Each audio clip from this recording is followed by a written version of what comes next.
Buck does it. You're listening and driving, huh? Just listening? Yeah, that's what I tell everybody too. Dakota, Sand Mountain, Danny Boy, Tony K,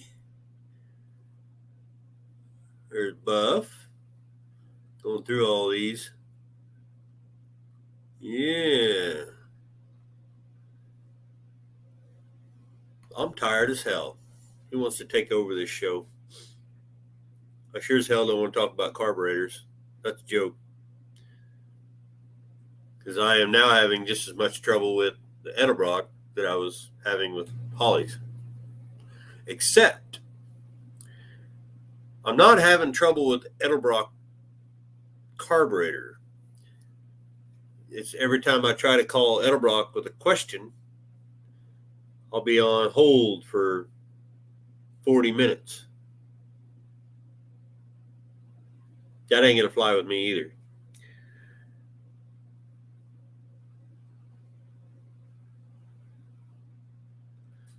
Nah, I ain't going to cuss about carburetors. I might. You never know. All I know is no, they are not Twisted Mopar Garage. Edelbrocks are easier, but you can get more adjustment out of a Holly.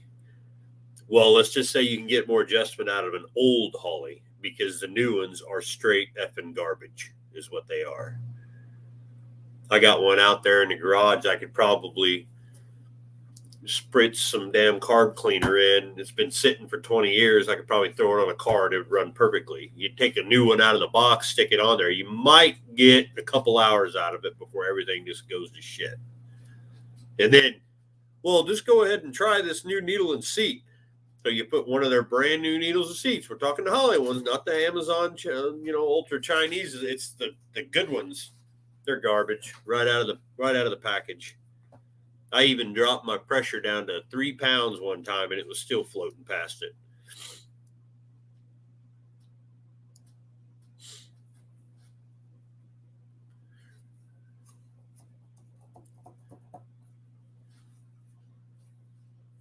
If I had a carburetor that I needed to just go buy off the shelf to put on a car and run, it's going to be an Edelbrock.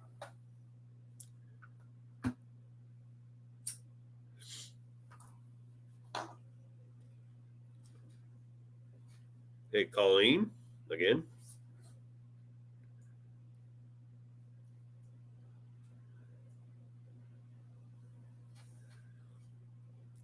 Yeah.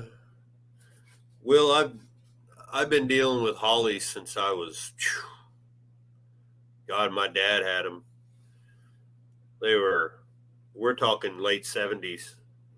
I took my first carburetor apart when I was 6 or 7 years old. And I know how to adjust them. I know how to do all the stuff to them. But the parts, it's like I was talking to a guy from a big, racing parts. I think it was Summit Racing. And I was talking to this guy, and he's like, yeah. He says, I hate to say it, but we were talking about carburetors for the Javelin because the one that's on it's just too big. It's bogging out. It's just way too much air movement. So I was talking to him about it because that's what I was trying to call Edelbrock on. I was talking to him, and he says, yeah, Hollies, it seems like they're pushing everybody towards their fuel injection. It's almost like they don't care. And that's coming from somebody that's supposed to be selling me the stuff. And that's just honestly what it is.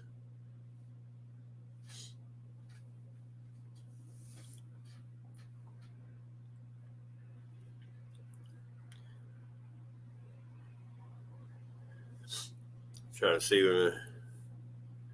Yeah, the metering block, that their metering stuff is cool on Edelbrock. But really, I mean, to make one run good, you don't really have to do a damn thing to them. You just stick them on and adjust your idle sets, and you're done. I mean, you can make them run, whereas Holly, you put it on, then you got to start putting different cams in it, different, it. I mean, if you get one dialed in, they're awesome. My guess is the only ones that are good would cost you about as much as your car that you're trying to put it on.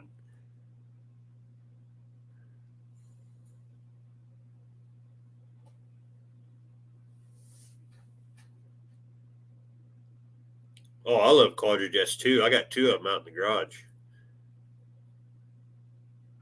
I would have kept the Quadrajet on that ambulance if it wasn't so corroded and gone. I would have kept it on there. Can't beat the sound of a good Quadrajet when you turn the thing over on top of itself and you hit that, the bog side of it. Well, this here, I'm actually looking into a quick fuel because I have to get down to roughly anywhere between 390 and 450.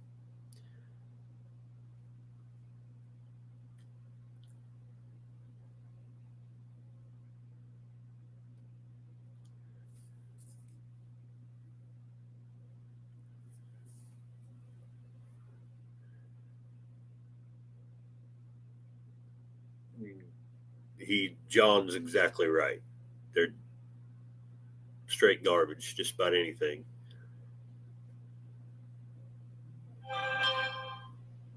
No, Dan, a quick fuel.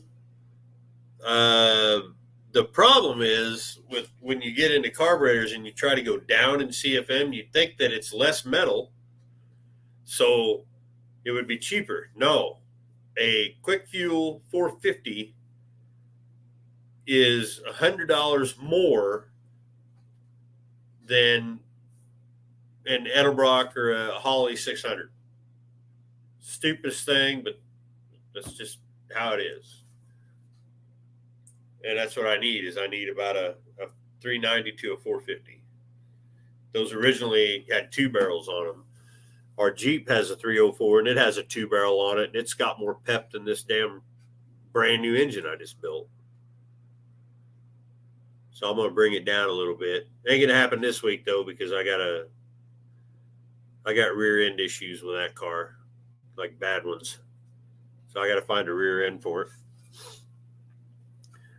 And I'm kind of busy. Quick Fuel is owned by Holley. Quick Fuel, Brawler. It's Brawler, Quick Fuel, Holley. Just like all they do is buy people out anymore.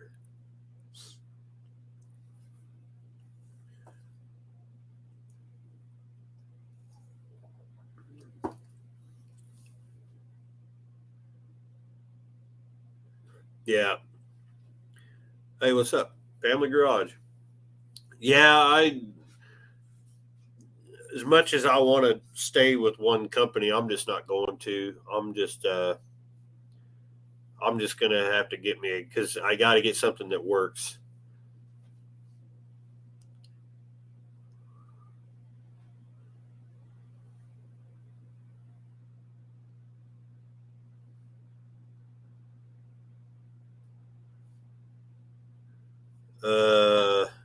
What's funny is if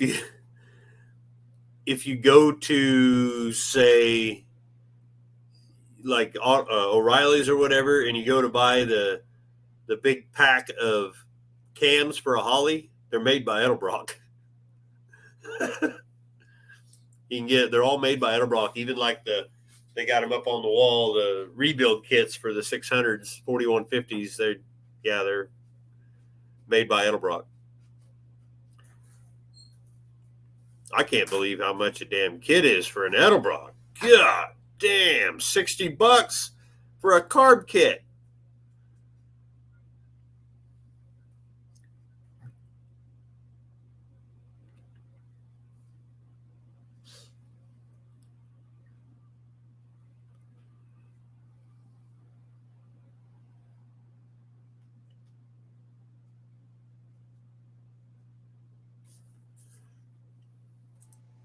Howdy. What's up? Sorry, I was still talking to Tony. Oh, that's cool. I'm just filling everybody in on how bad carburetors are. Oh, yeah. Well, you know me, I've got all that fuel injection crap. There was a second today while I was standing out there and it started raining on me and I was in the cold. I was working on that Javelin. I just about had a video of me chucking an Edelbrock carburetor further than a Holly. No. I was going to get on and get me a Phytech system.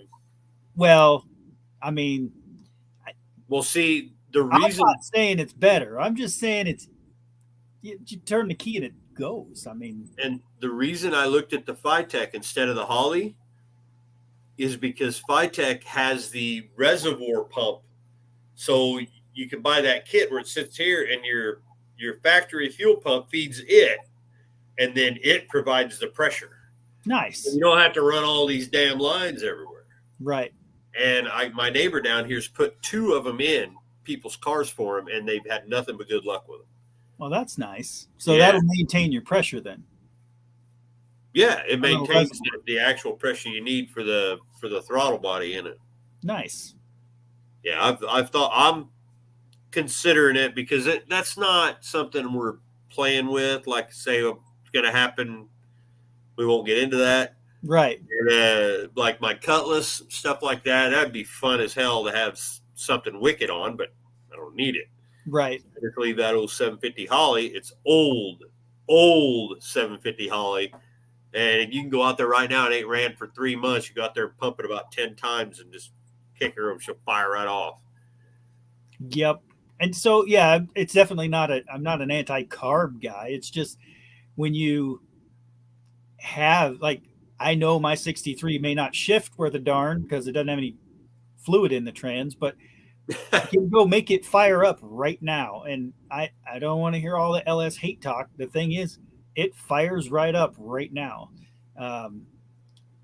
It is what it is. It's made to be reliable and start every time. And there's a reason why it's a little bit more spendy. But at the end of the day, there's nothing like going out into the field and finding your car sitting there and carbureted. Just put a little fuel down it, make sure you got spark, and off you go.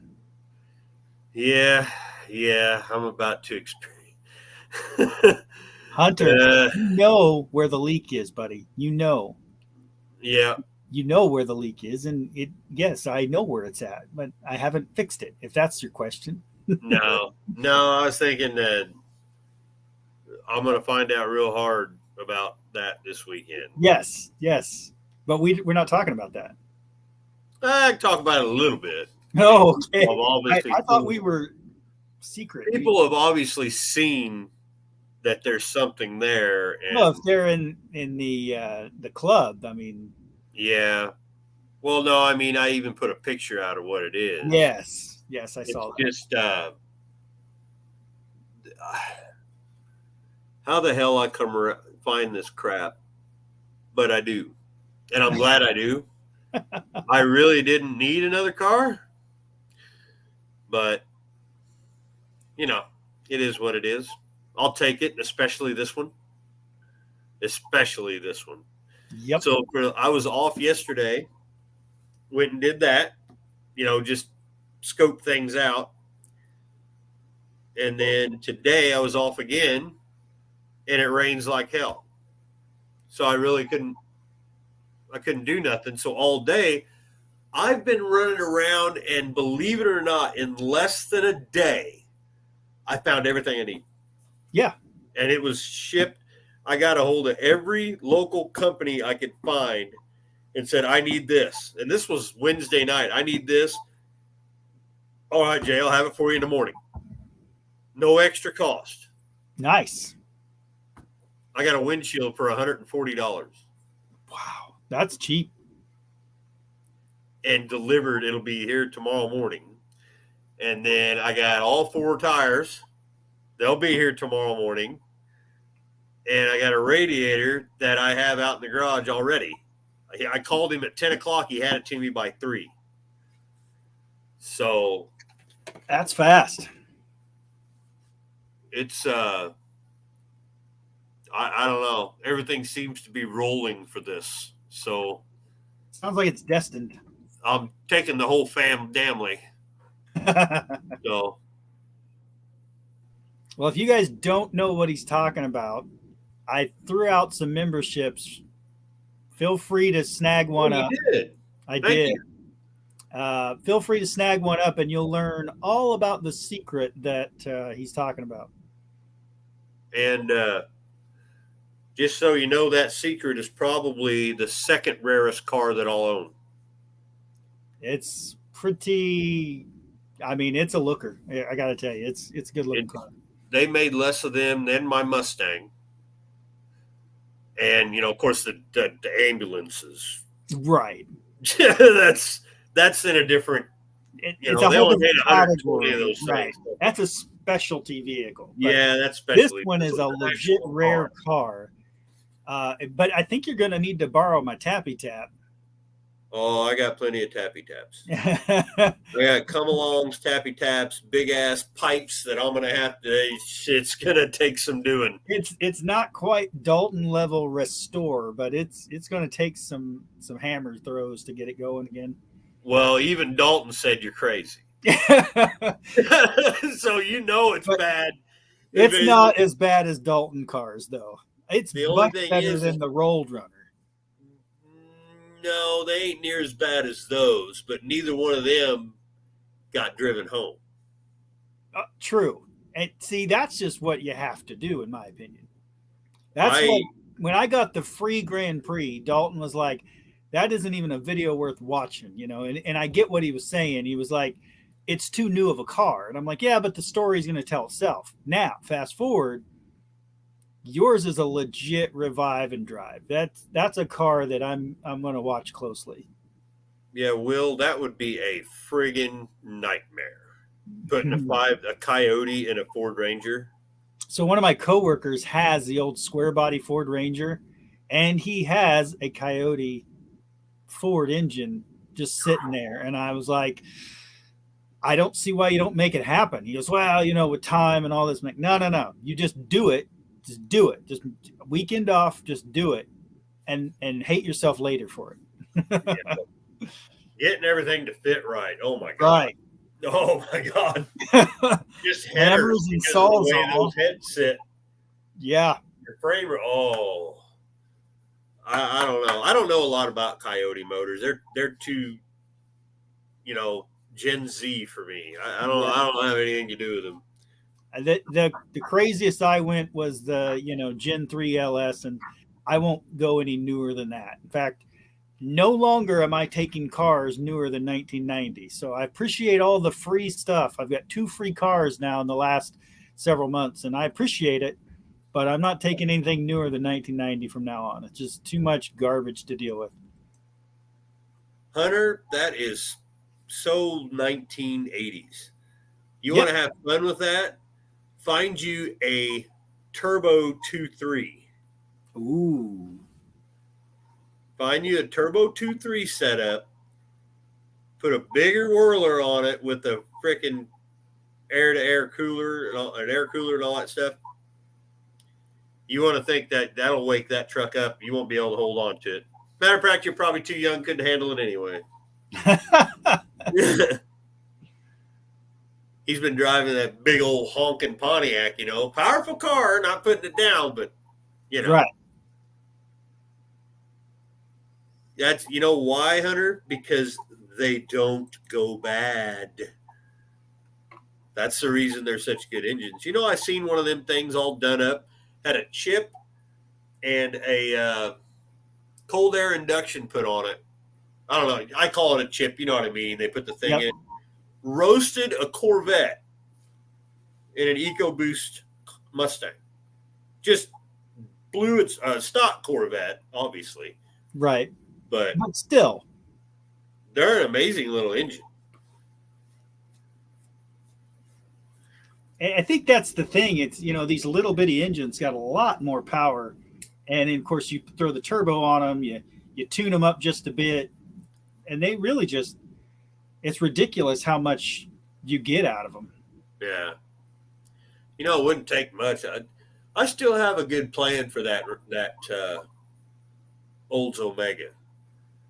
I just kind of put it on the back burner because I'm finding things that, like the square body in a 402. I got now I got this. So the idea I have behind that car has changed a little bit. I was talking to Zeppy about it because he's like my main what we're doing here, and that car is going to be something pretty wicked. Not so much fast wicked, Right. but just like, oh my God, what is that? And why is it on the highway next to me? That kind of thing, you know? And see, that's what kind of, that Jeff Power says he's got a 2011 F-150 3.5 EcoBoost. How much power do those things actually put out? Oh God, it's almost 300 horse. So it's got to be just as good, if not better, than that 5.4 that they had at them. Yeah, they just don't. They're just shit. not a V8, and people think, oh, it don't have a V8. It's got a four-cylinder. Right. Like this Mustang of mine. That was a 2.3 turbo car. Very rare car, 5-speed. A few tuning things. The kid ripped out everything, junked it. Wanted to put a V8 in it because it didn't have V8. Well, that little 2.3 turbo would have smoked the V8 that he was. I mean, if you're there, he was wanting it for speed. Well, you just lost all your speed because it's light too. Will said he wanted a Buick Grand Sport factory turbo. Well, honestly, there are better options. I get it, but I mean, there's lots of those engines out there that didn't come out of that car, and you can definitely buy a lot better turbo than what came in those. But basically, build your own Grand Sport engine to put in anything. Yeah. I mean, look at JB's 2.8 liter. That thing supercharged, it's going to scream. And then Ray's kid, that Fiero guy's got that 3.8 supercharged in the Fiero. That thing's going to be nuts. Better try to find you some extra axles to hang around. Just put them in the little area behind the engine. Snap. Put them in the snout trunk. Yeah. Hey, watch this. Snap. Yeah. Yep. Oh, hey, Jeff. Jeff. Awesome. Yeah, there's a few people that have seen the car. Right. Jeff's one of them. And I will say that if you're not a member, I threw those free memberships out there. This is the time to snag them up. Go check it out because it's a great video. I actually, fell prey to the get a new camera thing. And so I now have a beautiful new camera. You know that one that was all my GoPro 10. Yeah, it was really good. I didn't even bring my big camera with me because I didn't plan on being there that long. But once I started going, I was like, oh my God. Right. So I got to check this out, and not to give anything away, but you think people are going and just buying cars and then just showing up one day and buying them and stuff. I mean, Dalton did it with a Chevy, but he knew it ran. Right. People do that, but I went up there and I looked at it first. I was like, I want to see if I can drive this home. Otherwise, it ain't worth my time. I'll just bring a trailer. Right. But jacked it up and the wheels spun. Checked the freaking master cylinder. She's full of fluid. Full of brand new oil, brand new trans fluid. And it's all there. Everything is there. So I'm like, I looked at the guy that I'm buying off of, and he's kind of the middleman for his best friend that lives in Colorado. He's like, well, tell him I'll take it. Okay. So I PayPal the money right there. I mean, that's just how it works. And yep, it's 100 miles. Now that may not seem like a long ways, but it's a long ways. You go check that car out. That's going to be a long ways. Because I assume you're going to do it with the old goggles on because you're not going to have a windshield. I got a windshield. Right, but are you going to have it in? Oh, yeah. To drive it home? Yep. Okay, all right. The parts that you know of, the parts.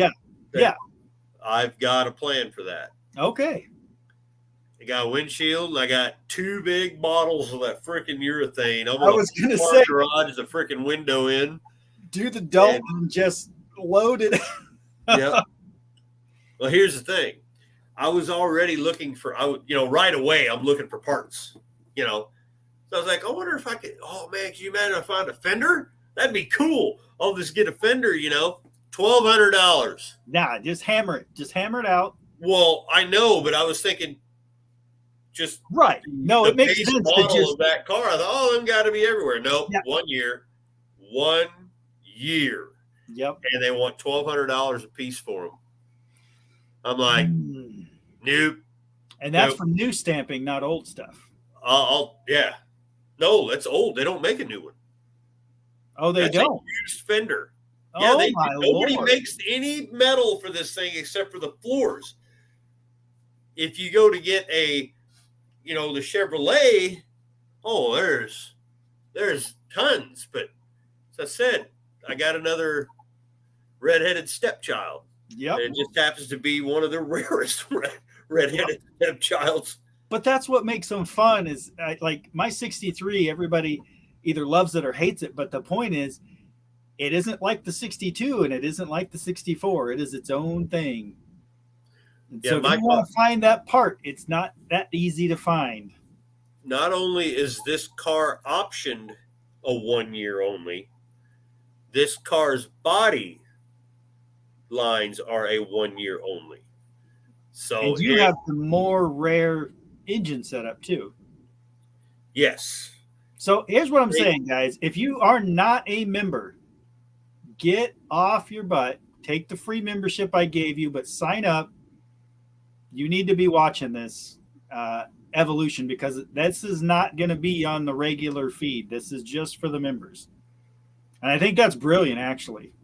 the video that's on there now is just for the Right. membership side of it. Because I said that when I when I was going to start a membership, I was going to keep it as cheap as possible. Yep. I'm not asking for $1 million here, and I keep it as cheap as possible, and I'm going to put things on that you normally wouldn't see. Another thing that I'm going to start putting on there is like sometimes daily or weeklies, a day in the life.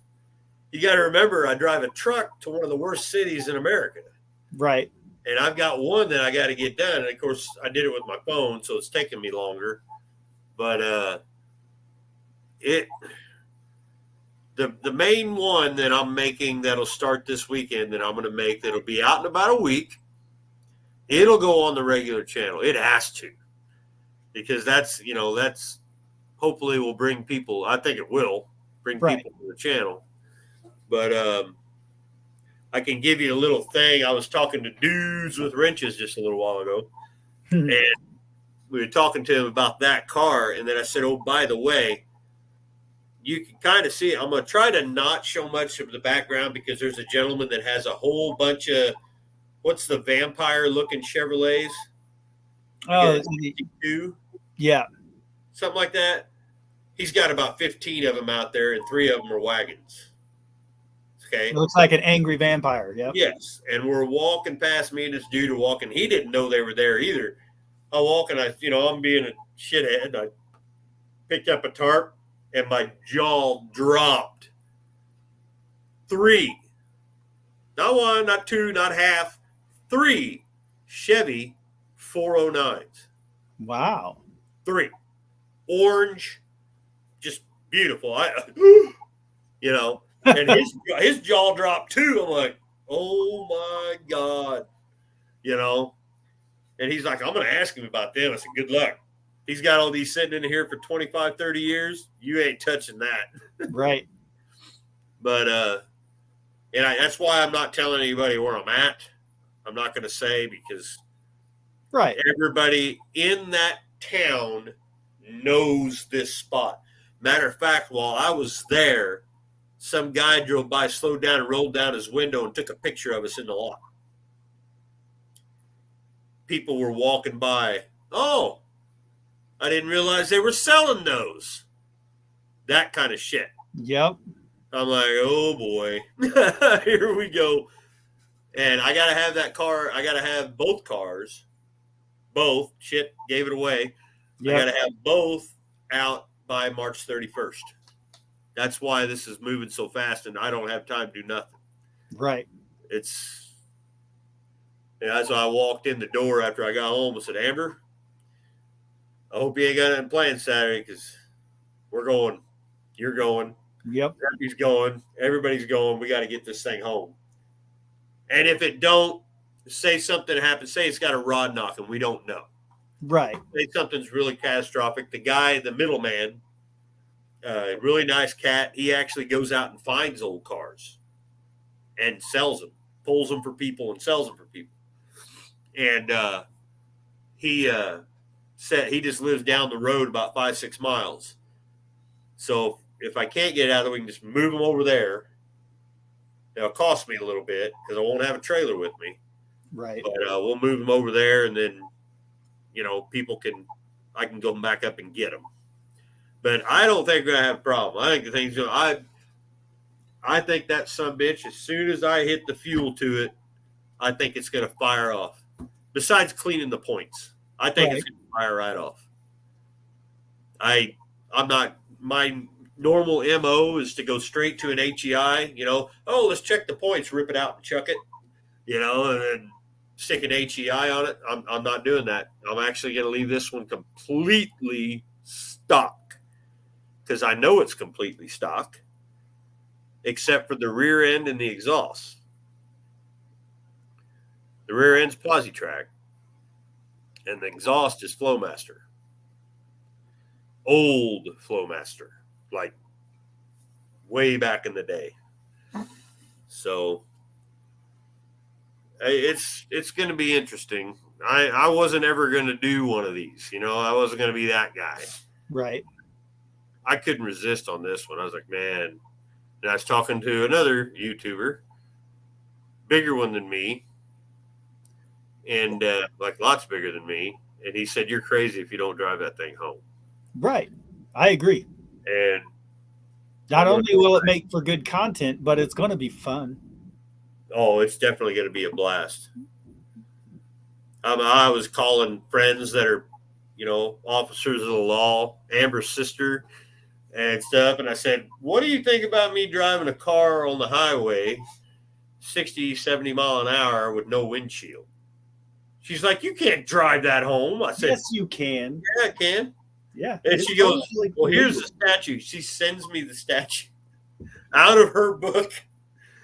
And it says right in there in Illinois that if your car came out with a permanent windshield, in order for it to be on the highway, it has to have the windshield with no obstructions.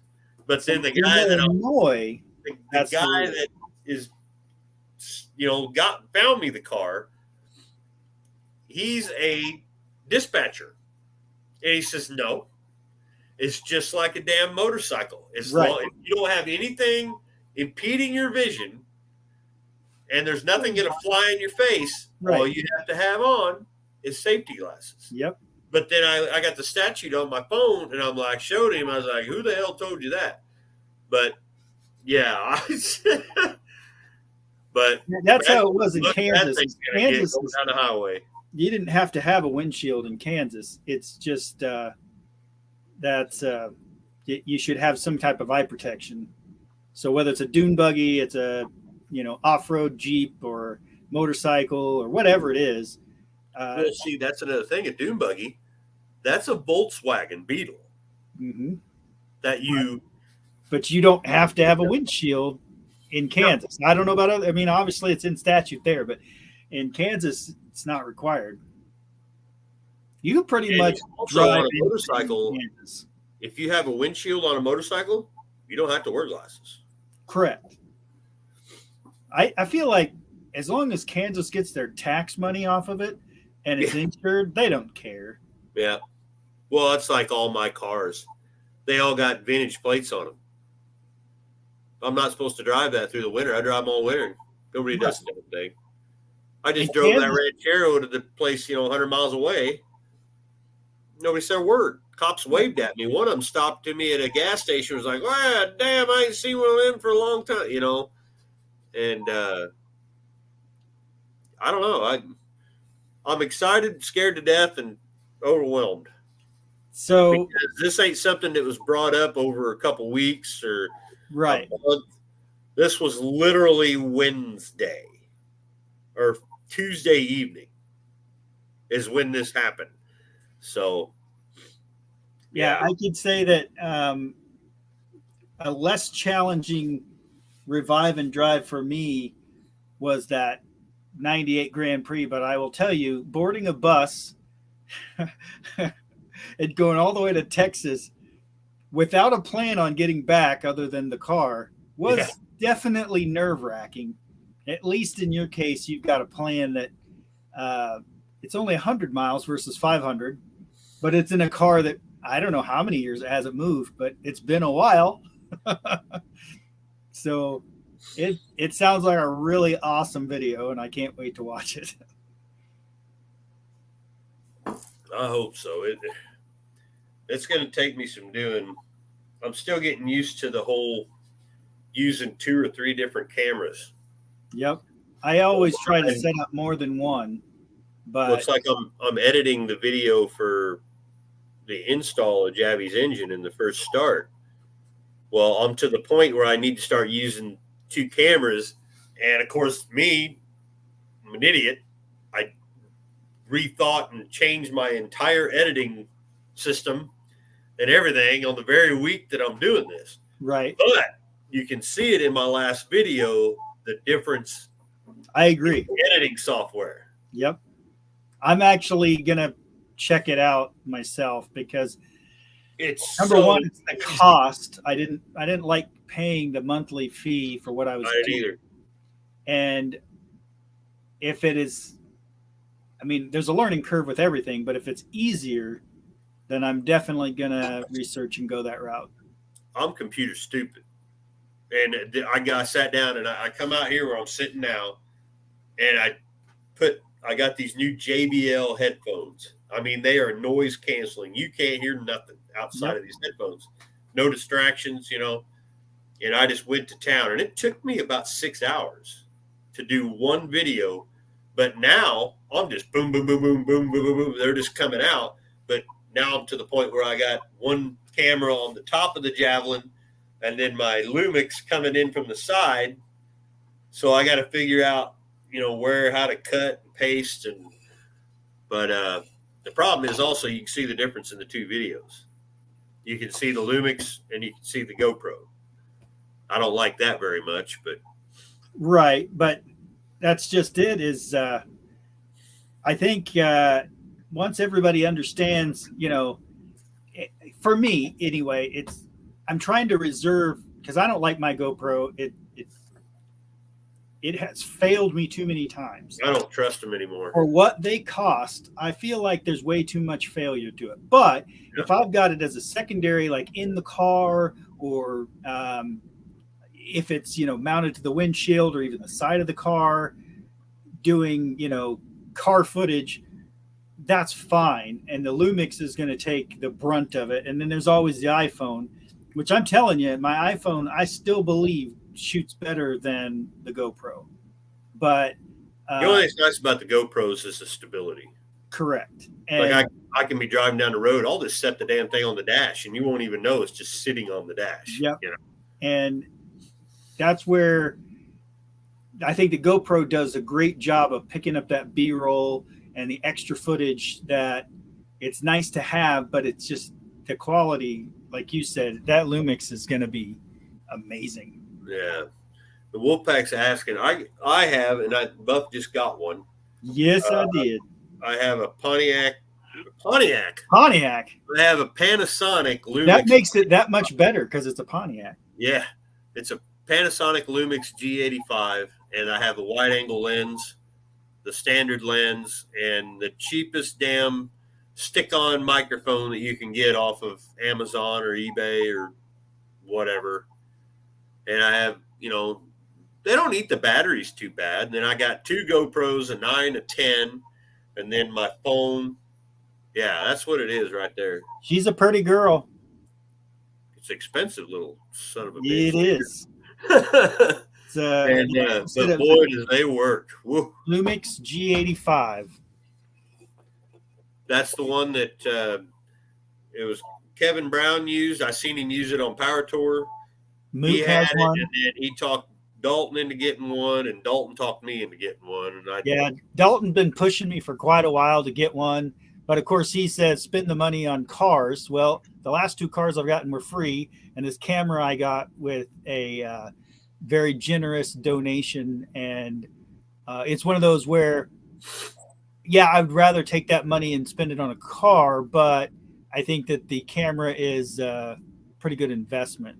And Yeah. yes, I'm still going to use my iPhone because it's I carry it with me, and it's still easy to get video, and it's 4K as well. I But use a Note 10 from like yep, 6 years ago. and if And it's shooting quality, then it it's nice does. to All my have. shorts, every one of my shorts is with this. And it's 4K, you know? Yep. Oh, But Hunter says so. Is Pontiac going electric?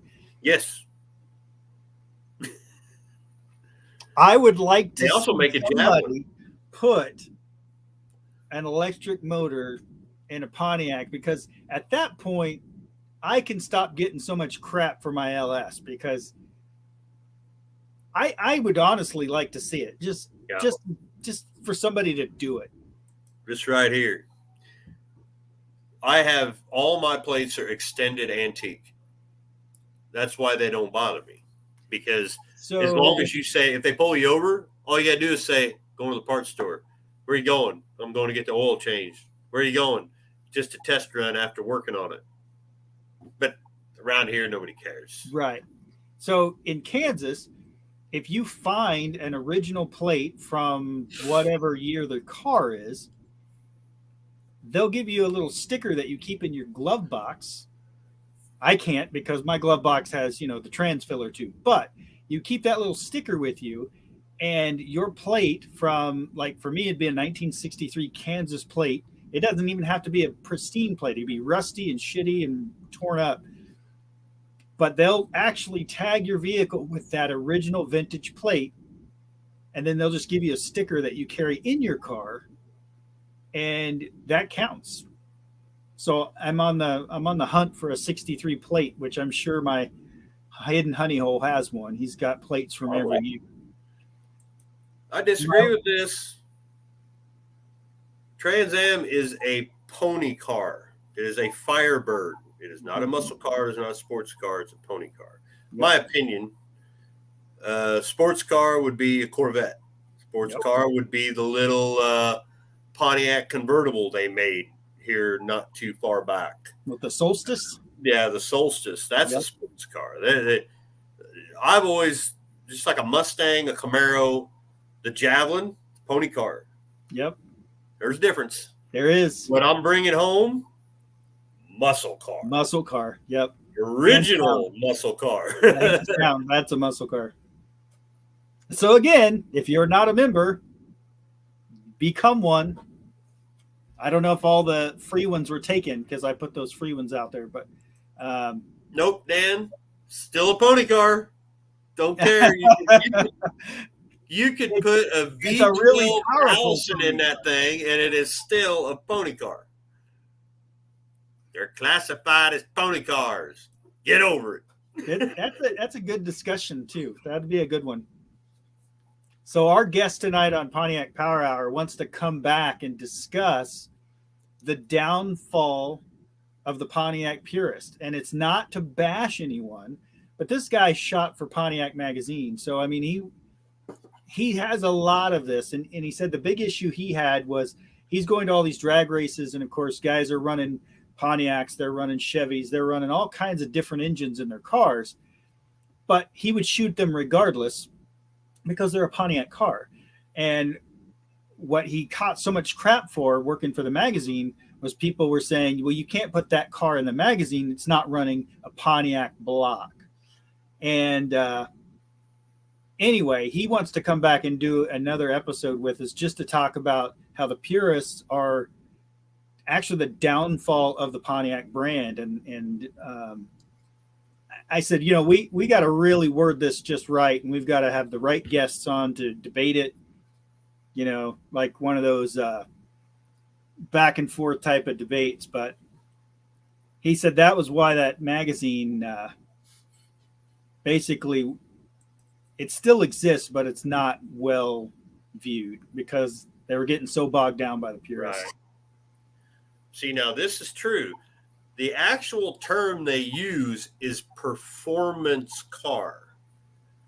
That's why, if you know what the most pulled over car in history is, a red Trans Am. Oh, didn't know that. Yeah, I found that out. I Well, was looking at buying my a. Trans Am was originally red, now black, so it will not be going red again. Let's put It's that out there. when I went to go buy, I had a 79 black and gold, and I found a red 78 that was it was Trans Am, T tops, the whole 9 yards. The cool nose in the rear, the good ones. And I went to my insurance guy, and I've known him my whole life, and he's like, "You don't want a red Trans Am." I said, "Why?" He showed me the statistics, and this is back in 1998 or 99. It was like, if you put them all in, a red Trans Am were pulled over the most. Nice. And I don't know why. I mean, honestly, they're pooches. So I'll have to say After this: 74, they're all pooches. in Kansas, the only time I've been pulled over is these two free cars that I've gotten, and both of them because the little tags didn't have the special sticker that the guys wanted. I'm like, literally, I got pulled over in the '98 Grand Prix coming back from Texas. I was 20 minutes from home, and because the plate didn't have that sticker, then they pulled me over, and I'm like, look, I got 60 days. And they're like, well, but, and I was like, here's the bill of sale, here's everything. I've got 60 days. So then I bring this Impala home.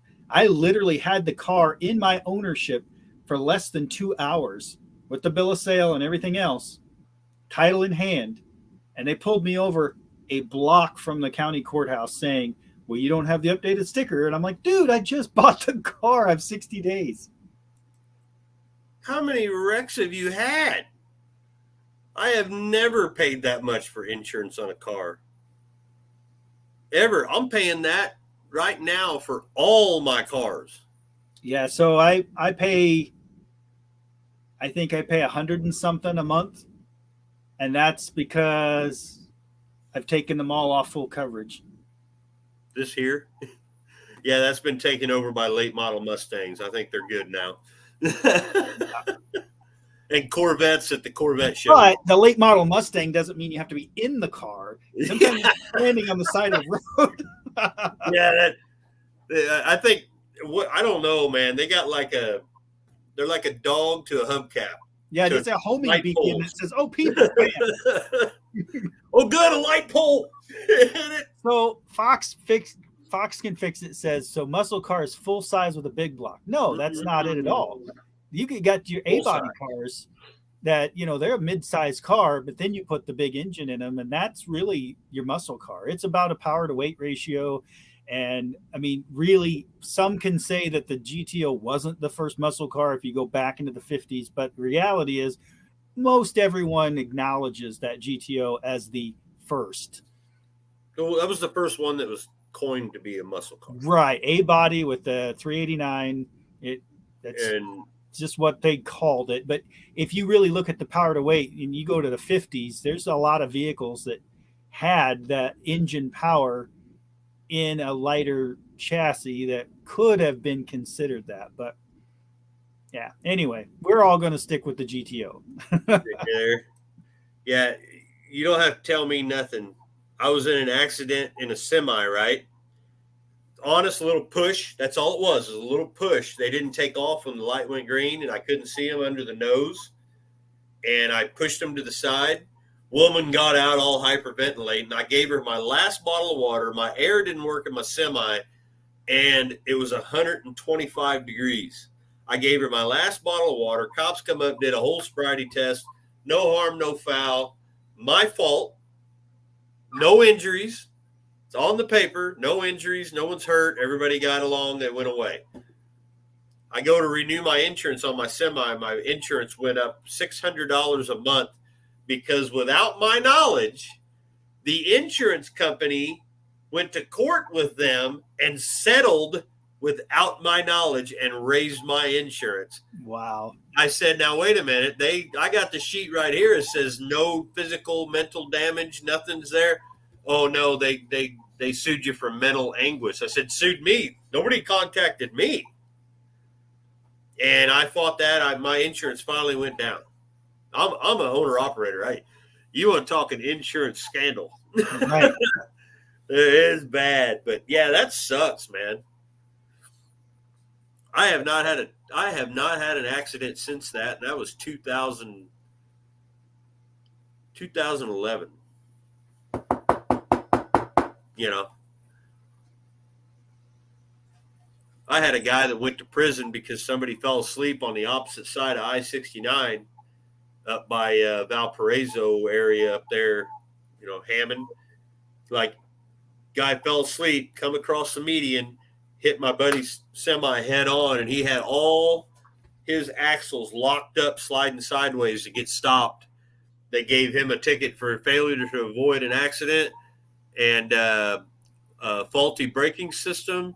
They gave him like another thing. They even gave him a $650 ticket for low windshield washer fluid. I've seen that before. Yeah. But you know what? I'm glad nobody got hurt this week. But I had to wear my other hat the other day. And so I'm at work, and I'm literally at work for 2 minutes, and the tones drop. And we get called to a non-injury accident, which I thought was odd, because why would you call a paramedic to a non-injury accident? Well, I'll tell you why. Mr. Highway Patrol, Mr.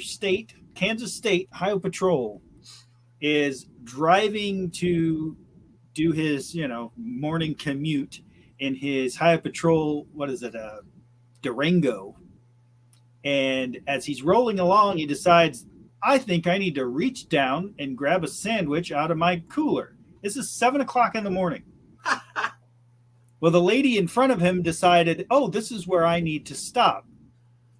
She was far enough ahead that he wasn't watching what he was doing, but she was stopped waiting on the oncoming traffic, turning left. And he didn't even tap his brakes. There was 2.5 to 3 feet of intrusion into his vehicle and another the same into back of hers. No one was injured, thankfully, but man, that was a hard hit. It was wow. And I'm like, well, who gives the ticket on that? Does he give himself the ticket, or because somebody's getting a ticket? That was no brake, full speed, highway speed right in the back of that car. That happened over in Missouri. There was a truck. This has been years ago, but because I used to go to Kansas City all the time to Coca-Cola, and I was he was up on off the highway, flashers on. Cop come flying over the hill about 100 mile an hour, no lights, no nothing, slammed into the back of this truck. Truck driver got cited for illegal parking, and they gave him some kind of manslaughter charge. Yeah. No, the lady didn't get anything, thankfully, but I'm pretty sure that the highway patrolman is going to definitely get his hand slapped. And I would hope a ticket, because, I would have gotten a ticket. There's no doubt. Well, as a paramedic, if someone hits your ambulance, even if you're parked, don't you get a ticket and possibly lose your license? That's what happens up here. Nope. Really? If we show that we're not at fault, then we're fine. Now, if we're running emergent and we do something, I've had ambulances. I've been an EMS director before. I've been a captain before. We've had ambulances on the roofs. Thankfully, I wasn't in them. But if the other person's at fault and we can show that, then nothing happens to us. But if we're running emergent and get into an accident, then they can come after us. We don't lose our license, but it's definitely not good for the service to insure us. In this case, I don't know what happens to the highway patrolman. I just know that he was definitely at fault. He admitted that it was fault, so good for him. But man, he hit hard. You think of 3 feet of intrusion on an older car, that's a lot. But on these newer cars, they crumple up, and there was his airbag didn't even deploy, because he had one of them big, cattle guards or deer guards or whatever you want to call them. He had one of those, but it curved around the front of the vehicle, and those things pushed so far back, you could see the wheels through the side. I mean, he hit hard. Wow. And the back of her car was just shoved all the way up into the passenger area, but she was the only person in the car, and she was fine. Huh. Thank goodness for that. Yeah, I love the fact that they were both uninjured, but man, it was a hard hit. Well, that goes to show the design in some of the newer vehicles nowadays too. Like, I mean, you hit that hard in an old car, you're done. Yeah, so that's where back in my day, when I say back in my day, 10, 15 years ago when I was doing this stuff, the Ford Taurus, the old Ford Taurus, man, no matter how many times I saw those cars wrecked, everybody walked away. Yeah. And you just couldn't say that about all the cars. Yeah. Well, that's I had a that's why the reason is I drive my Challengers and 300s and stuff like that is because it's the same thing. Like it's a big car, but it's actually takes collisions very well. My wife at the time, she was pregnant, got rear-ended at about 50 kilometers an hour, about 30 miles an hour, and it was enough to slam her into the car in front of her, bust up the front of the car and everything, bent the license plate on the back, couldn't even tell anything, hit it on the back. And she had a little bit of bruise from the seatbelt, and other than that, was fine. A little while later, same car, someone pulls out in front of her on the highway, smokes her in the front. My son was sleeping in the back in his car seat, didn't even wake up. Wow. And then my other buddy that I worked with got T-boned by a pickup truck in his 300 right on the driver's door at about 50 miles an hour. And when they took him out of the vehicle, like, he was hurt. They said, if you were anything else, you'd be dead. Yeah. That's a hard hit. Yeah, that's a really hard hit. And that's a lot of mass going there, right? So after that, I was pretty much sold on the Chargers. It's one of the reasons I love them so much is, it may not be the best performing car. It might not carve up the track the best, but you know what? It protected my family twice. So I've been driving them ever since. I can definitely tell you the most unsafe car I've ever been in. Dodge Daytona Turbo. Yeah. Oh, the little one? Those things. Yeah. I can tell you, it even had an airbag. That's the one that I got hit. Some kids slid down on this new overpass. They were having fun out in the snow and the ice. It was about 2 a.m, and I was getting off work. I was a bouncer and a bar back at this bar here in town, and they sideswiped me right in the passenger door. No airbags went off. No nothing. Yeah. So right away, I see if I can still move. I got off the side of the road. I was going to get out and check on them because their car was mangled. It was a Grand Prix, too. It was just destroyed in the front end and couldn't move. The whole front end was side shifted. And I got out of the way, put that damn Daytona in park, went to open the door, the airbag went off in my face. Oh, no. No, really? Oh, yeah. Slight delay there. My whole face on this side was bruised. Man.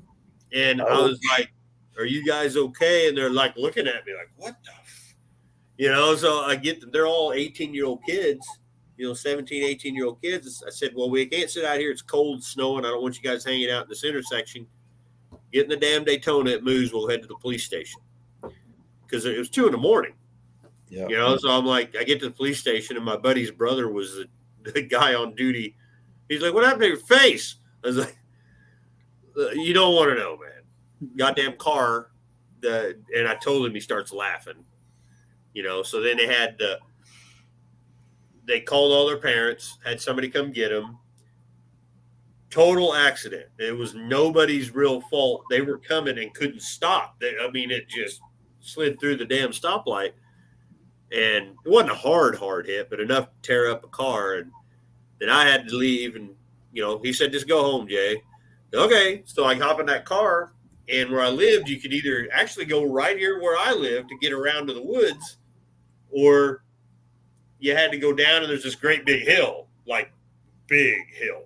I'm like, yeah, I ain't trying that because it was snowing so hard. And I decided to take the back way and got halfway, about 1.5 miles from the road, or from my house at the time, and it slid off in the ditch. So I had to walk the last mile and didn't have cell phones back then. So I walked the last mile in jeans and a Motley Crue t-shirt.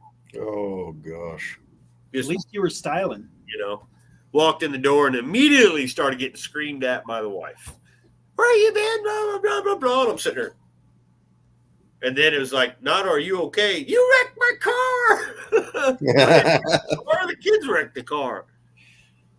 Speaking of wrecking cars, I wrecked mine recently. No. I went out to look at a car, and it was out in the middle of nowhere, basically. And I'm going up this guy's driveway, and well, the car's all-wheel drive, so I'm not too concerned about it, and it didn't seem too deep. But what I didn't realize is all of a sudden it got deep. So I was kind of on top of some ice, and then it just broke through and sunk. Right? I was like, "Oh crap!" So now we're stuck out at this guy's place. The guy that was showing me the car said, "Well, I'll tell you what. I'll call AMA, get you out of here." I'm like, "Okay." So he calls up the AMA, and they hook on, and they winch me out, rip the whole front end off the Charger because it just hooked into the snow and just scooped up underneath it and just took the whole front end off my car. So now I gotta fix that, which really sucks. But I did buy the car I went to look at, though. Really? Yeah. I got myself my hands on a 1988 Monte Carlo. Ooh. No kidding.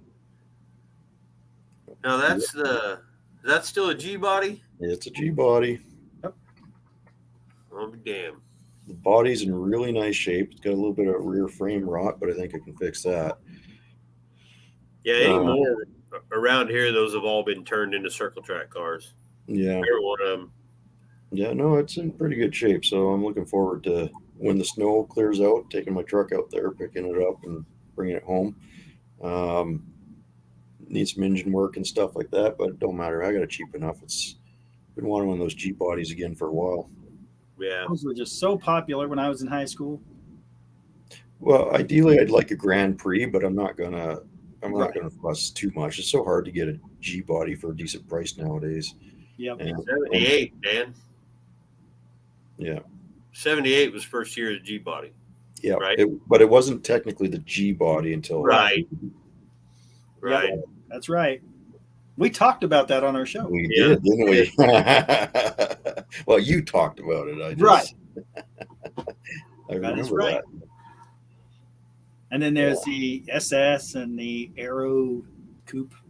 Well, I always liked the SS, and of course the Grand Nationals, but those are unobtainium, right? But next to the Grand National, the SS. I bet there's a lot more Grand National looking cars than they ever made. Yeah. Well, the thing is I've never heard of something being worth so much money that's the biggest pile of shit you've ever.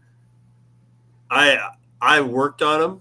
I had a buddy that's had two of them. He had the Buick T-Type, and don't get me wrong, 3.8's a great motor, but the whole setup they have around that thing is garbage. It is complete. The braking system is the worst idea that I think GM ever come up with.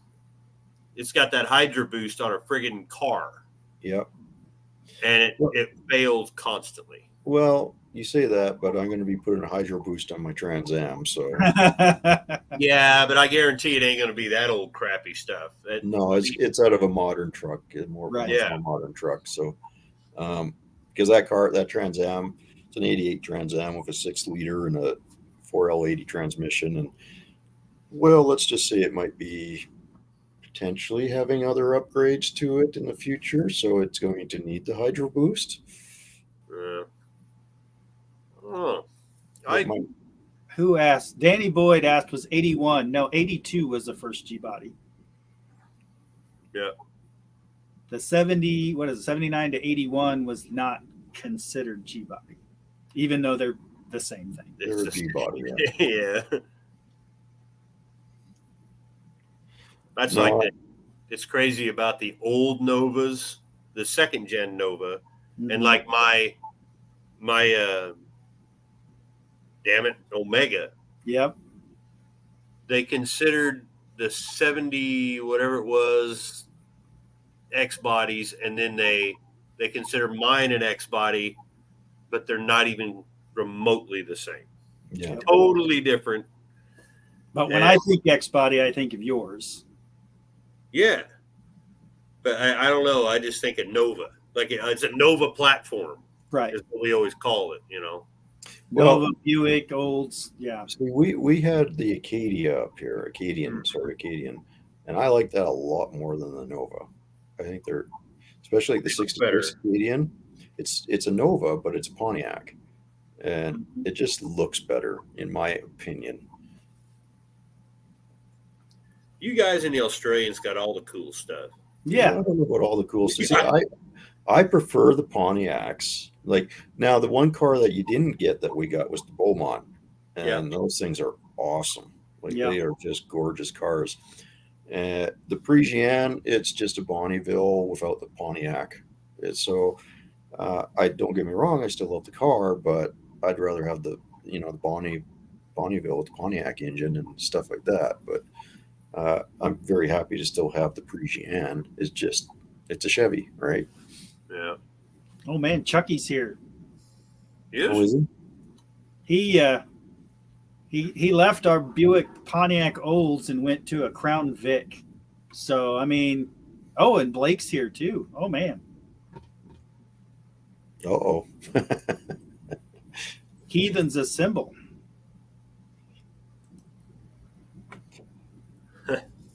Have you speaking of I noticed all-wheel drives there, or at least front wheel. It reminded me of all-wheel drive.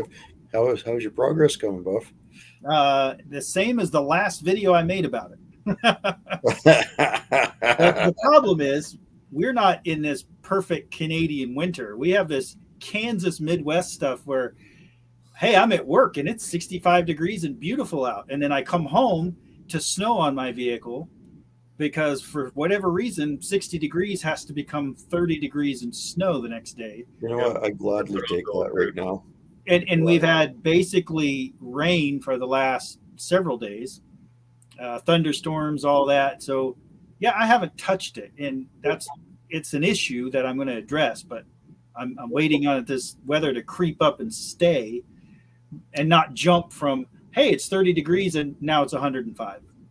We're getting all three right now. It's snowing, raining, and sleeting. Yeah. I'm just getting snow more. I'm not even going to look outside. I don't even want to know because it was raining and windy for the last couple of days, including today. Oh, the wind is don't even want to look out. I get everything you get. We're in a direct line from each other. So I think we're supposed to get another half a foot of snow tonight or tomorrow. 39. You can keep it. Yeah. And tomorrow, keep it. I'm done with it. I want it gone. This has been a long winter, man, and the snow just won't stop. I've got the skeeters. There's cars literally buried in my yard. Like, yeah, that's what we always said about Alaska. You know, when you snow blow the yard or you shovel the yard and find a car, that's how you know. Yeah. Well, you know, that's the nice thing for the snowboarders and the skiers because you go up to the mountains here and you get in the moguls there, and it's like Volkswagen Beetles are buried in the seal stuff, right? But I mean, it gets a little tiring after a while. You're just like, man, I want to go out and work on something. I only got room for one car in the garage. Yep. And when I'm out of parts for that, I can't go out to the yard and work on the other stuff like I can in the summer. Kind of sucks. Yep. So, and I'm running out of time before the No Name Nationals. I gotta get some stuff done. Well, I just watched that video of Dan dragging Danny's 57 Chevy out of the field. Did you see that? No. Oh yeah, yeah, I did. Yanking this thing out of there. Yeah. Well, that was me getting my Charger pulled out of this guy's yard the other night. I was like, it was crazy how quickly I just sunk into that snow, man. We can do without any more snow. I'm done. Well, it's like I had this whole big plan that I didn't really have a big plan. This kind of came up within the last day that I'm going to go do this thing. Well, I was like, oh, you know, it's supposed to be nice. Just give it 5 minutes. And now it's going to be 39, 40 degrees and raining. So this is going to be a fun trip. There's Bear Rose. Now, there's a guy I want to see down at No Name Nationals. Yep. I'd love to see you down there, bud. Maybe we can even road trip down there together if we time it out right. I don't know. You're about like in the same. Yeah, he's about two He and a comes half, across 3 hours north Dakotas, of and me. then you come down somewhere. Well, he comes straight down, and he'd have to go by me to get down there. So, Oh, and the same with Shopcat. Shopcat's right up there too. So we're not that far apart, about 2.5, 3 hours.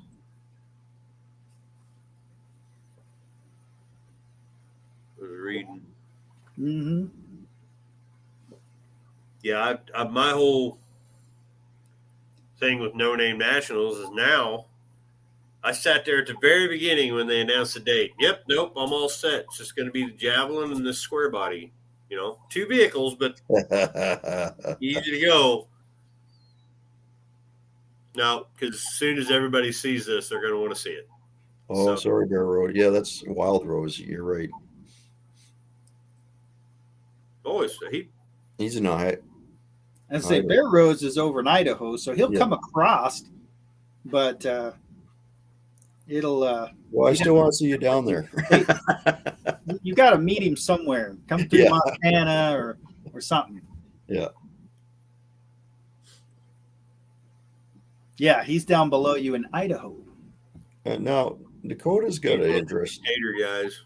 Dakota's got an interesting question. He's asking if 373 gears are too much for his 455, in which I'm going to say yes, especially the way you got that engine cammed right now.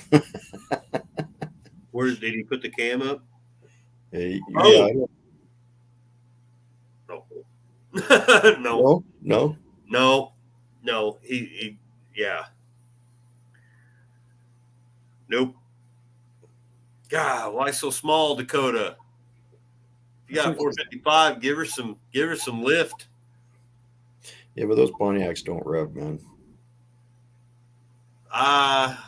That's true.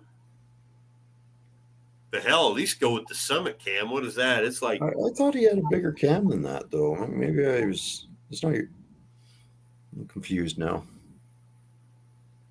I don't know. 373 is about a good. 355 is really the more all around. You get in that 340 to 355 range. It's still drivable.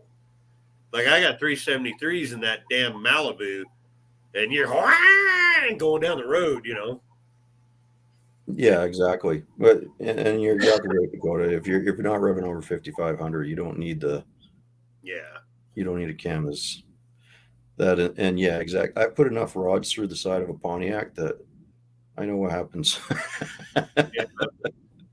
I see. This is why I don't need to look at racing stuff anymore, because I haven't done that in a long time, and I have a totally different idea on how people would do it. I'm more of a gearing and reliability under the hood.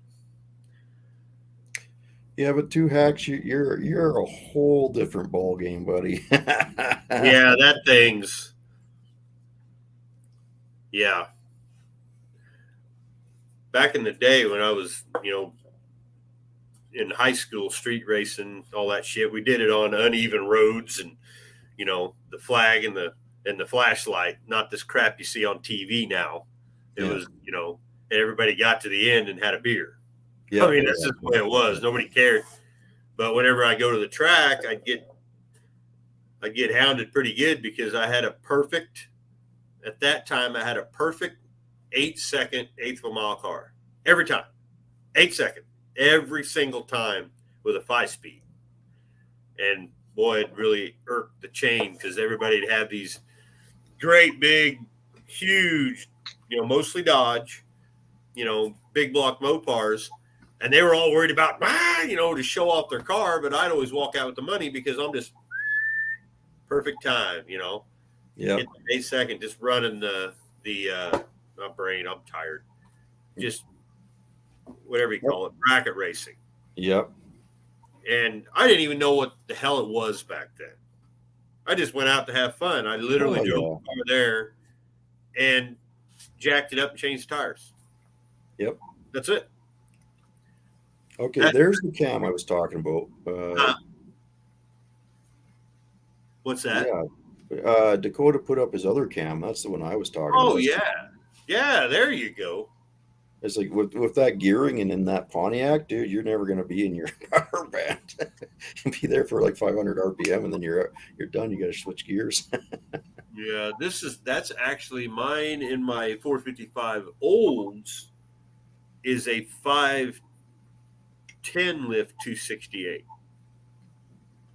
I've got that god dang it, 268H extreme energy or high energy. I don't even remember.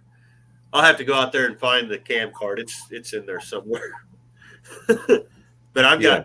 I've got two of those. One in the Mustang. That Mustang, that's what it has in it, and it makes a little small block wake up pretty good. Well, I know when I took out the rear end in my '78 Trans Am, I had two Trans Ams.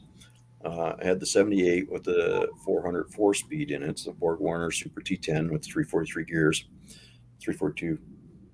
Yeah, and then the automatic had the 400, the automatic, and 256 gears. So when I took the rear end out of the 4-speed car, it actually broke the welds on the tubes and twisted the pumpkin and slammed the drive shaft into the bottom of the car and stuff like that. So I just took the whole rear end, and I didn't know at the time that they were 256s. I slapped it into the 4-speed car. You know, you go to take off from the light, and it's like, boom.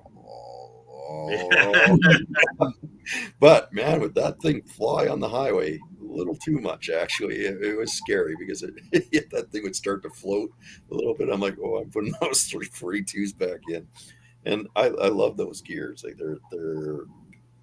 I think they're pretty good for that car with that Borg Warner Super T10, and I have the same thing in my '99 Trans Am, and that car.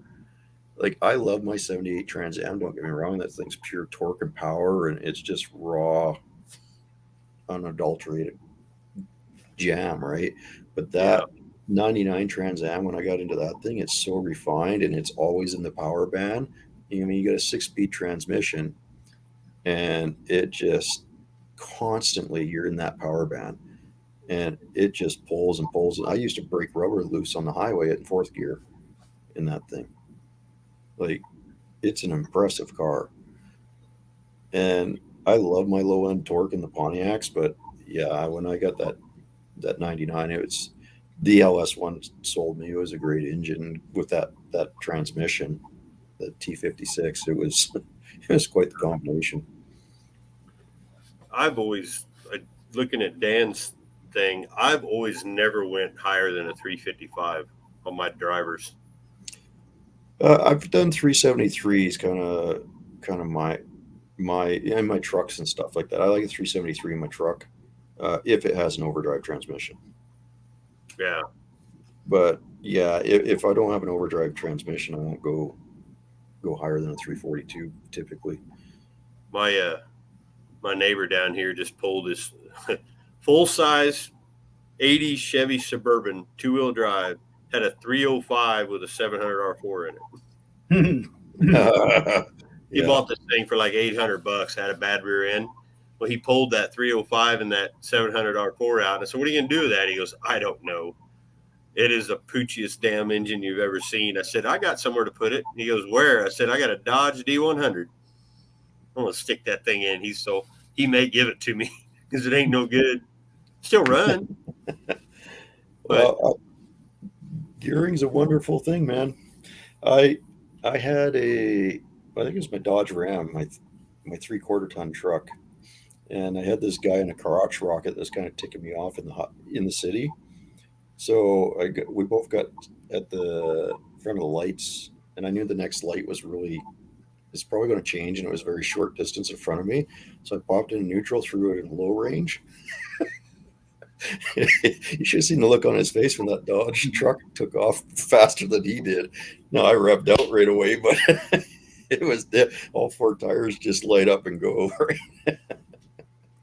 So Jeff asked what gear for a 72 Chevelle, but with a 6-liter 4L80E. I'll tell you, my Avalanche has 373 gears, and it's got a nice little pull on it because it's got kind of the same setup. But then I've also driven the 6.0 4L80E with 323 gear, and it obviously did better on the highway, and it still towed just fine.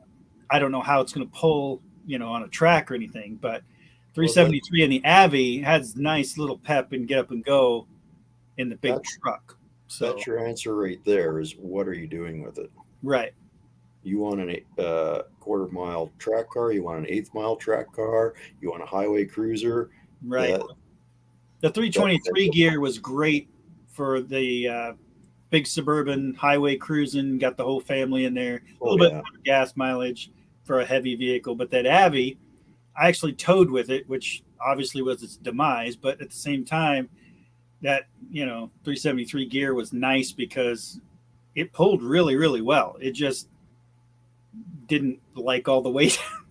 It didn't like all the weight, but it did pull great. So it just depends on what you're trying to do with it. I mean, that's the only reason why I know that is because he's running the 6-liter 4L80E versus any other. You guys are talking cams and different engines and low torque, and the 6-liter has lower torque than like the 5.3 or 4.8, but at the end of the day, they're all LS. And no, Dakota, you should be able to pull those gears out of your Camaro, throw them in your Trans Am. Yep. Not only that, you should be able to take the posi stuff and throw it in there too, and then you'll have whatever gearing your Camaro has with the posi still. I'm pretty sure there's the same rear diffs in those things. Rear axle. It should be. Yeah, I have every weird rear axle that you can imagine. It's out there. I got a Pontiac 12, a Type O, a GM C-Clip. Mm-hmm. 2 of them. One's a 7. What is the one? It's in the Omega. It's not a 10-bolt. It's a, I can't remember, but it's totally different. And then, of course, I got the wonderful AMC 20 that's giving me nothing but headaches. Dad, it's not a BOP rear end.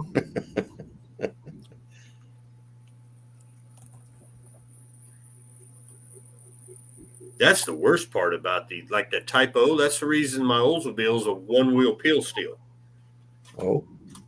To get Positrack for that rear end, which, by the way, is a great rear end. It's bolt-in axles. It's the, but my God, even to get us, a regular differential carrier for that AMC was ridiculous.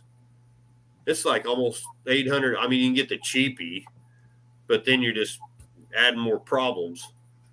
Yeah. The easiest thing you can do to a BOP is switch it to a corporate 10 or 12. It's still a cheaper route, but the BOP rear ends are super tough. I mean, they're built. They're heavy as hell too. Had one fall on me once. I really don't. I don't. You know what? I wonder what is in that ambulance. I think it isn't. All I know is it's huge.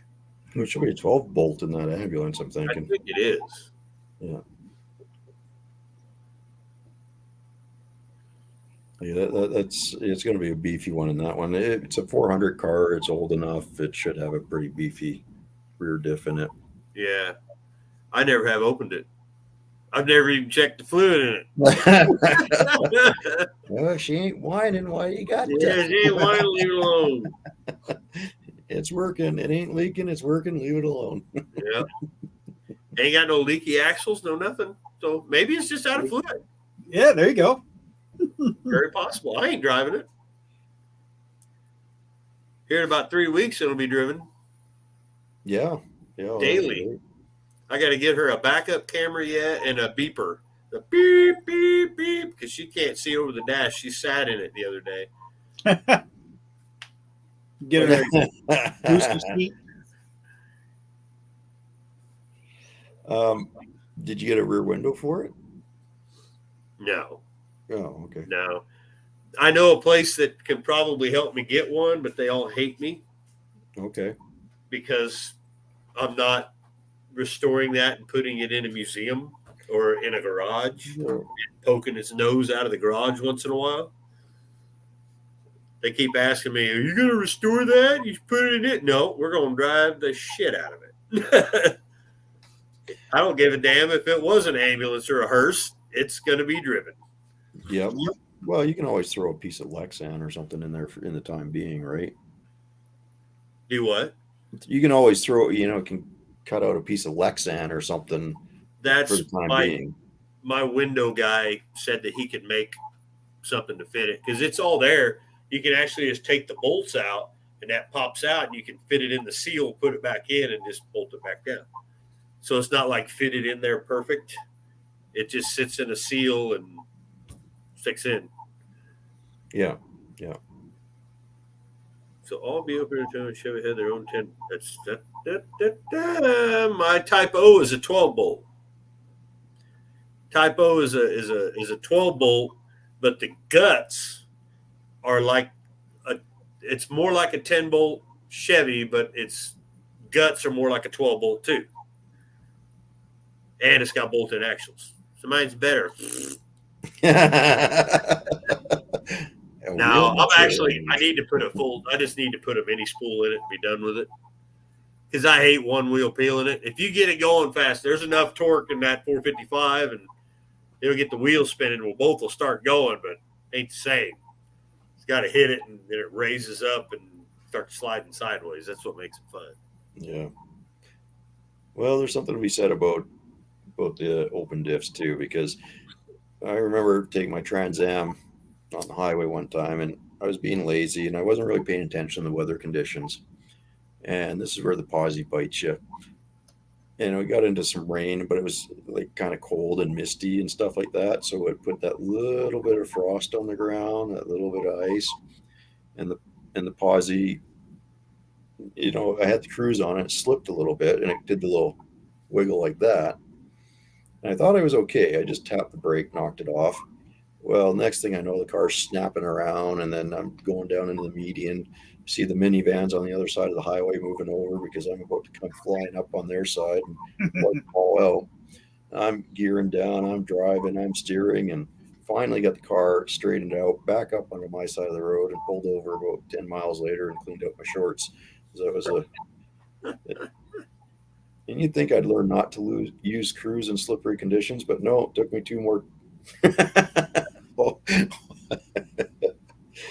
Yeah. Test is right.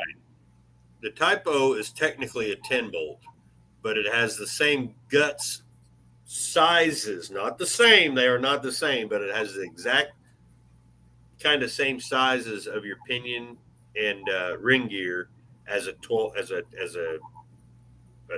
I guess you could say a 10 bolt. It's actually a little bit bigger, but it actually is a 12 bolt. If you look at, that's what they get that from. But oh well. I'm starting to myself. Everybody's got, how you can go on and you look up 50 different ways to do something and you get 1,000 answers. Yep. That's usually what happens. Yeah. Well, I think what Bear Rose is saying here.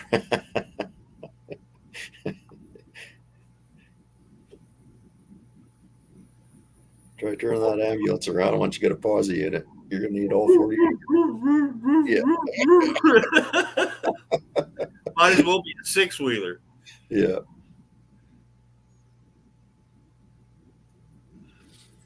Hell, that happened.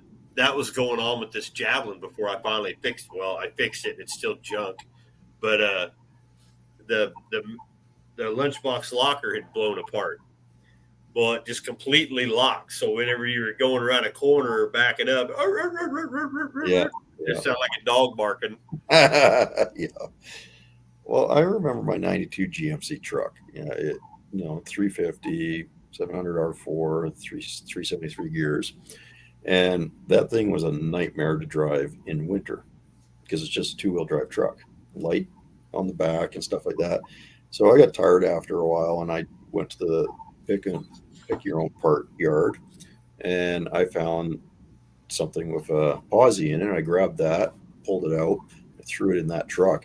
And that truck was amazing after that. Good set of tires and that posi, and that thing would go anywheres.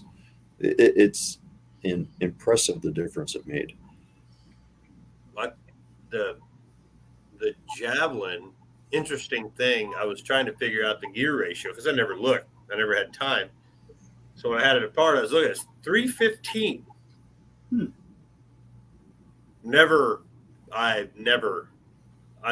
There's 308, Yep. 323, I think, was one you normally saw. I think there's a 311 as well. Yeah. Yeah. And son of a gun was 315. 315. Huh. And every other axle I found for AMC 20 out of a Javelin, they're like 278 or 278s, I think, or 308. And whatever. Called my AMC guy, and he's like, I've never heard that before in my life. I was like, I haven't either. I even not just looked at the ring. I had it apart, and I looked, counted all the teeth, marked them, and I was like, God, I've never seen this before. Is it? See, Tessa says that's an AMC thing. I had never seen that before. By the way, I'm looking for an AMC 20 for a 71 to 74 Javelin. Because I really don't want to rebuild the rear end, especially them son of a guns. You gotta have a housing splitter. You gotta have all kinds of crap. You can't just like a GM 10 bolt. You just, you can make it work. These you can't make it work. And it's like 280 or it's up there. It's like near 300. I'll just say, I can't remember. I got it wrote down out in the garage. That's the torque for the pinion nut. And then check it. And then if it ain't right, you got to untorque it, take it all back apart, and shim it again. Fun. And that's after you get it all together, mark it, and test it. Okay? If I had the choice, I'd probably find me an 8 3/4 out of like a 70 dart and stick it right. They'll bolt right in it. If I could find one, because it's still got the 2-piece axles in it, and they're garbage. And somebody makes it's like $1,000 for 1-piece axles for that AMC. Yeah. I'm like, no, I'll weld a freaking 8.8 Ford that thing before I'll go put that much money. Yeah, no doubt. And 8.8 would work, but you got to shorten the tubes. There's nothing and that's a nightmare. But the one out of the dart will fit right in there. You just got to move your perches. Have a good night, Hunter. See you, Hunter.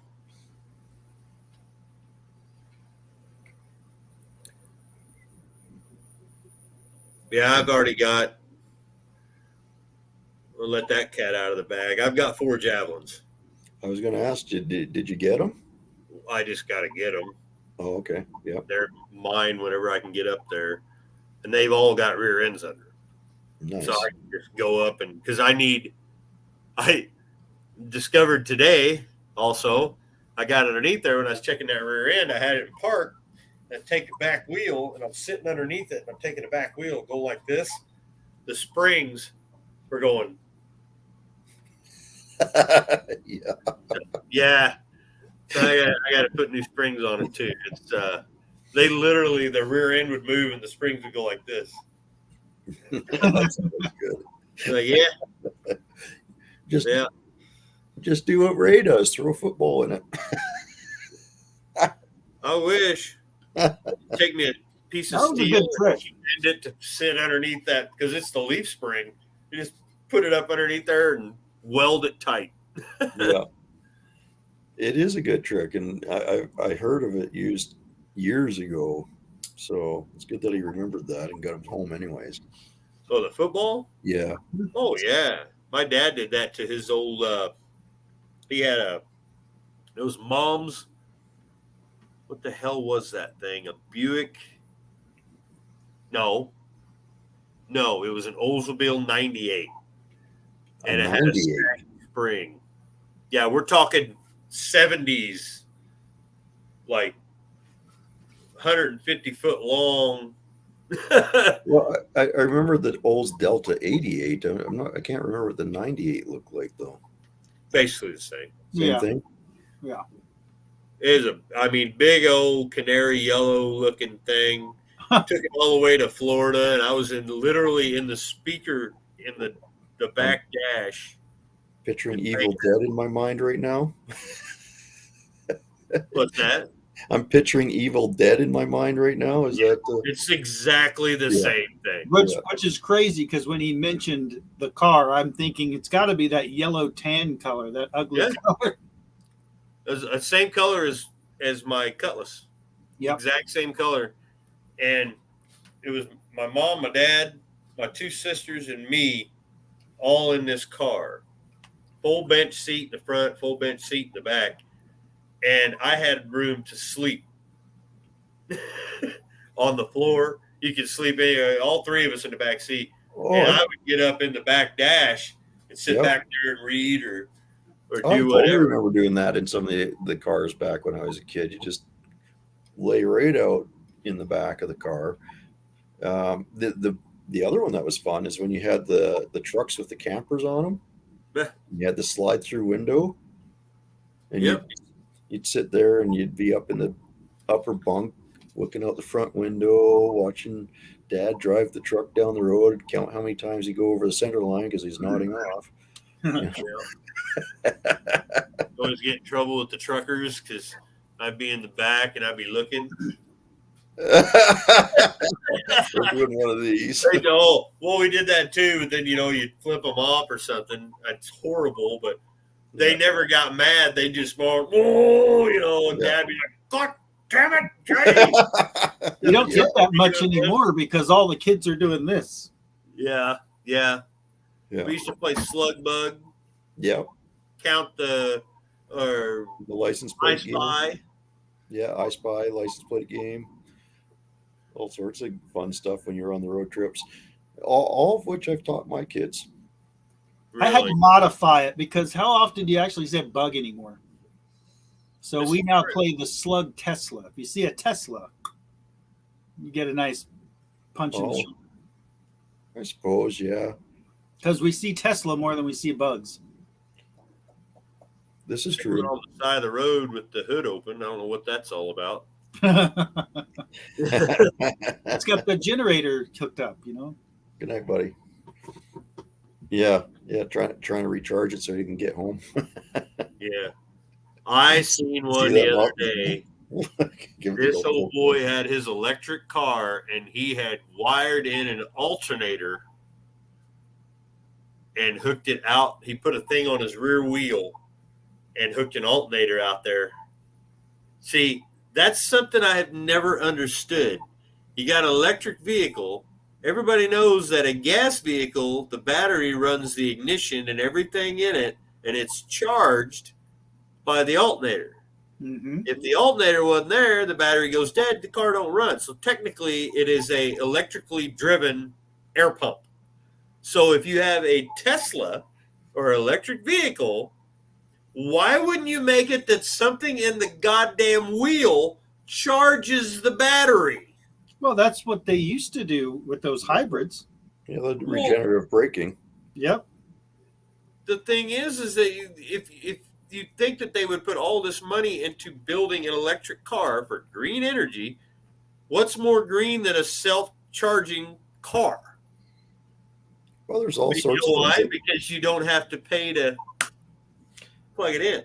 Because our Lincoln hybrid that we had the regenerative braking, but it never produced a lot. No, it doesn't produce a lot.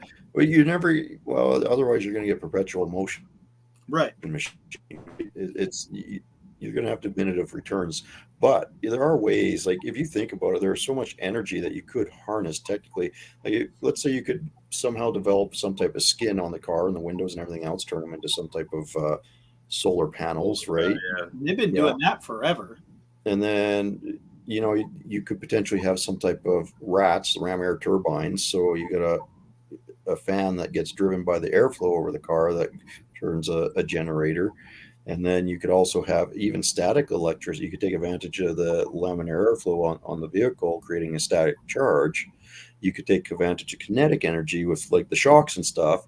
I was just thinking that is if you don't have an electronic uh, suspension, but you have like more of a static suspension, you could actually be generating.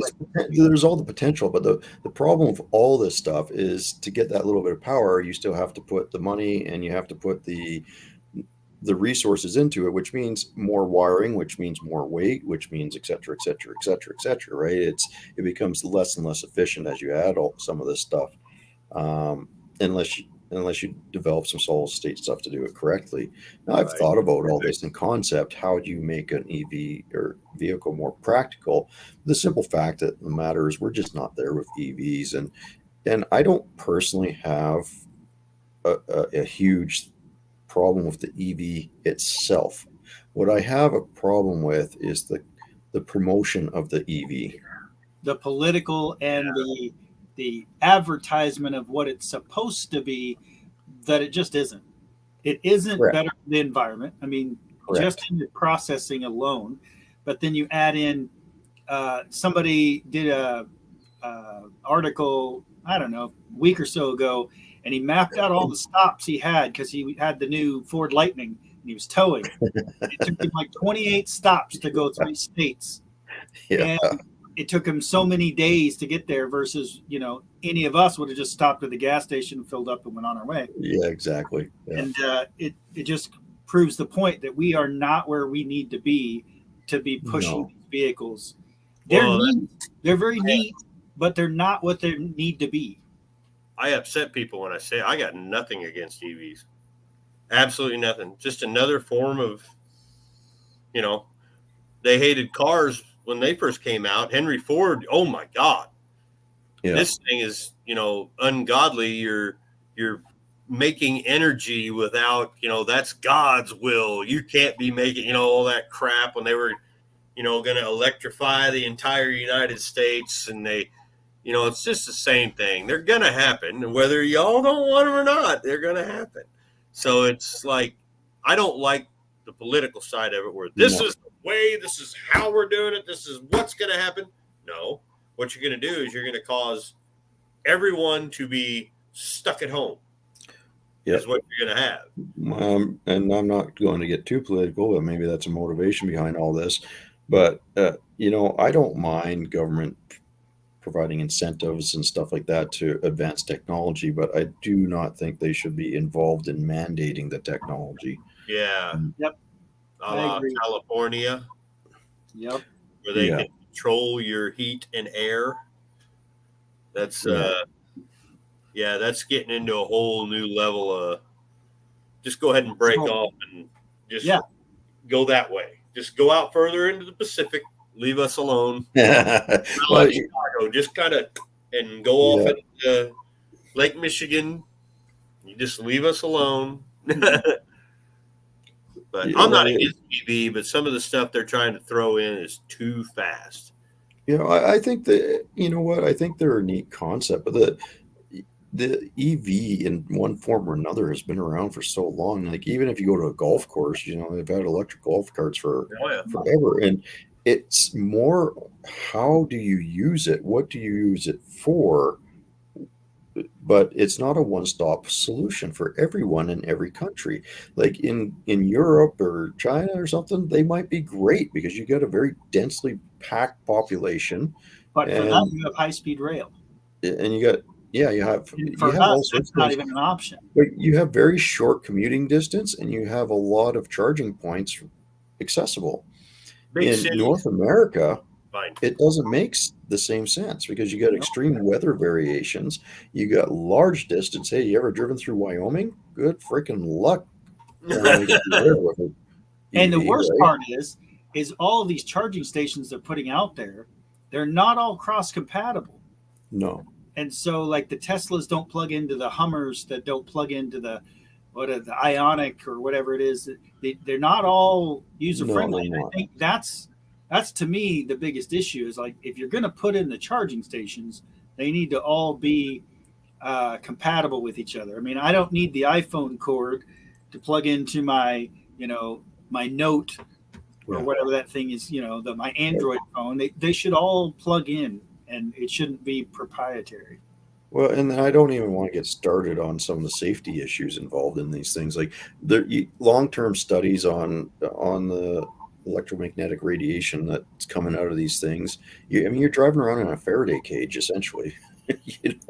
Like what's the long-term effects of that? You get into the ability to control the fires that break out in these batteries and stuff. Yep. Well, you can't, Nope. You build a pit around it. and You let it just keep burn itself hitting it out. and let it burn. Now they've got stuff coming, but Right. and then you get the extreme variations in the cold. Like you start getting these things in cold, you're losing up to 60% of its function of its range, right? But up here, anyways, because not only are you going through denser air, but the batteries aren't as efficient and everything else. So what you can expect in the summer and the winter are completely different. And I was looking at one of the comments driving the car across Canada. Yeah, Yeah. that you know what? I say I just want to take it through the mountains through BC. I'd love to take a traditional car Have you and drive. tried to find gas in the winter in Yeah, Yukon? If you can't find gas in the Yukon, you're not finding a charging station in the Yukon. I can tell you right. that, because I've done that, and I've gone to You're where right. you're on fumes, and then all of a sudden you're like, "Oh, thank God I made it," because there's Yeah, not a gas station for a long. it's just it's completely half baked, and that's what it boils down to. It's not thought out. It's half baked. It's the Yep. same as someone coming up with a catch-all for flooded vehicles. Oh, you can't put those back on the road. Well, okay, but That's not a one size fits all. that's not a one size fits all. Like, I mean, have you seen what they do? Like, to some of these classic vehicles where they strip the thing down to nothing, they acid dip it, they rinse it all off, and they rebuild it bolt to bolt. Well, why can't you put that car back on the road? It's a matter of documentation rather than, Yep. but that's not how we work. We make these one size fits all, and they don't always fit all. Uh, and EVs are the same category. They're not going to fit every situation, and it's going to be a long time before you get an EV combine or tractor or something that's semi I mean, they're out there, that's efficient enough to go all day right? like the diesel ones. Man, they're pushing that whole self-driving semi shit, and it's nothing but trouble. But 2 years ago, I think it was, or 3 years ago, a buddy of mine was in Daytona Bike Week, and this guy, this real uppity guy, he was riding around on this EV Harley all day long. We were watching him. Next day, he comes up and he comes to the main point right in front of all the, the big hadoos down there, and that son of a bitch caught fire. Oh, It got so hot that it caught fire, and they basically had to cordon off the area and let it burn to the ground. Yeah. They couldn't put it out. It burned the hole. It ruined the concrete. It ruined it burnt down the Oh yeah, tires it melted everything, man. everywhere. I mean, Tanks nobody on got hurt, for a reason. Yeah. but he was running around with no pants on, just shorts, which on a motorcycle is the stupidest thing you can Yep. do. Agreed. I don't care who you are. Tennis shoes, no. nope. Wear leather. You ride for the slide, not the ride. You need Yeah. long pants, boots, leather jacket, or some Well, kind of jacket. I- It burnt to the ground. It's the most dangerous thing. Guess what? Instantaneously, Harley quit making them because that wasn't the first one. That was like the 25th or 30th that just caught on fire because then batteries get hot, y'all. You ever feel your phone? Yep. You know, Well, exactly. And if you're constantly cycling, yeah. Eventually it gets thermal runaway. I mean, we used to have it with the aircraft and the NiCad batteries. I mean, you had to be very careful because we knew when those NiCad batteries get in the thermal runaway, it's going to melt itself right through the wing of the airplane. It's gone. Right. Well, I've been on for a couple hours. I need to get off here. I actually got to work tomorrow. Of Me course, too. Yep, on the me too. Friday, I got to work. You know, I've been off in 2 crappy days. Tomorrow, probably like 75, sunny. You know, I'm in Chicago, you know. But I better get off here. Well, again, thanks for having me on. Always a good time. Appreciate anytime. And Saturday starts my journey. Yay! it. Did you see what it is, Brett? Did you see what it is? Not yet. No. Nope. I'll text it to you Okay. because I'll text you a picture of it. But the only way anybody can see it is if they're a member right now. But whenever Gotta be a member. whenever I get the whole thing done, it'll go on my channel. But Nice. it's pretty interesting. Oh, I'm looking forward. At first, for me, I said I wasn't going to do anything like this, but I'm going to. I can't wait for the hate. Can't wait Nice. for the hate. It's gonna be a good time. Yep. But I better get out of here, guys. Thanks for hanging out. Thanks for everybody in chat. Thanks, everyone. 20 to You 27 guys. people all night. That's pretty good. Yeah. Yep. All right. Let me end this out. See ya. See ya. Anyway.